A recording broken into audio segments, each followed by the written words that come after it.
Apesar de você, amanhã há de ser outro dia. Apesar de você, Chico Buarque.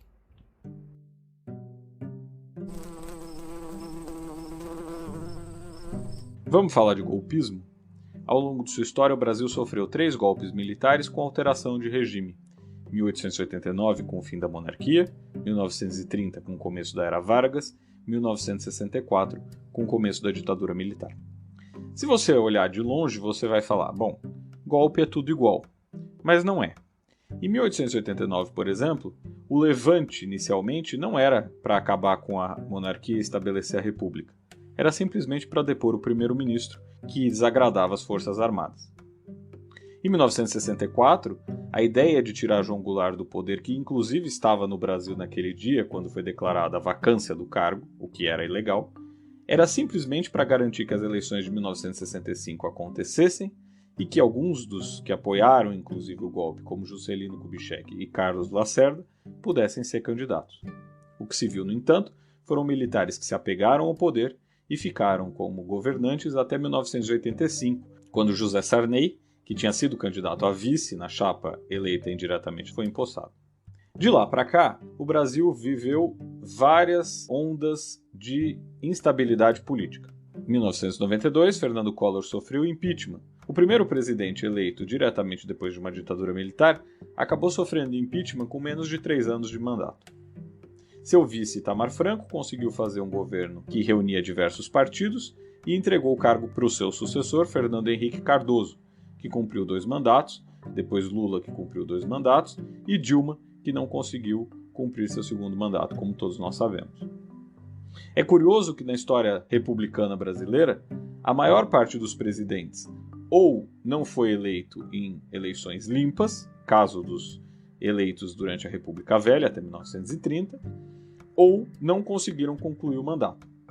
Concluíram os mandatos, eleitos obviamente democraticamente por eleição direta, Eurico Gaspar Dutra, na década de 40, Juscelino Kubitschek, na década de 50, começo dos anos 60, Fernando Henrique Cardoso nos anos 90 e Lula nos anos 2000. Quando Dilma sofreu impeachment, disseram que aquilo foi um golpe parlamentar contra o governo. A gente até pode falar dessa questão envolvendo a Dilma em outro momento, mas por ela ser um pouco mais polêmica, eu prefiro tratar de questões que sejam mais claras como golpismo.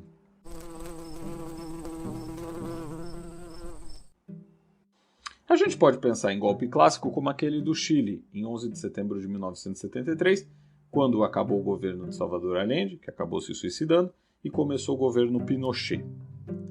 No Brasil, por exemplo, em 1964, o golpe contou com o apoio da classe política, da mídia, de parte da sociedade e com a votação indireta dos parlamentares que elegeram Castelo Branco como presidente da República. Não foi propriamente um levante militar só, isolado, como aquele que a gente viu recentemente em Mianmar, por exemplo. Mas nem só desse tipo de golpe é que são feitas as quedas da democracia. O livro Como as Democracias Morrem traz uma série de exemplos de países que acabaram vendo as democracias perderem importância em processos que começaram com eleições diretas. O caso da Venezuela talvez seja o mais emblemático para nós aqui do Brasil.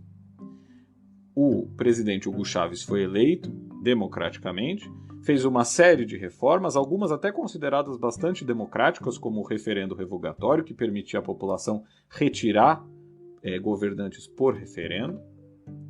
Mas a partir dali, começou uma série de alterações no aparelho estatal para que o chavismo se tornasse não só dominante, como um controlador muito difícil de ser retirado do poder. O chavismo controlou os militares, a mídia, a Suprema Corte e, inclusive, o parlamento, que num determinado momento teve maioria absoluta chavista, quando os partidos de oposição simplesmente optaram por não participar das eleições. Dali para frente ficou difícil qualquer alteração do regime. No caso da Venezuela, a gente também precisa observar que a Rússia é um apoiador muito importante do país. Não custa lembrar que no começo do governo Bolsonaro, quando algumas movimentações pró-Juan Guaidó foram feitas, a Rússia não só foi contra qualquer intervenção externa na Venezuela, como chegou a mandar aviões para o país, como um sinal claro de é melhor não mexer com a questão venezuelana. O Brasil, que tem tendência pacifista, obviamente não queria entrar nessa encrenca, e os Estados Unidos do Trump, sozinhos, também preferiram não arriscar nada contra o regime venezuelano.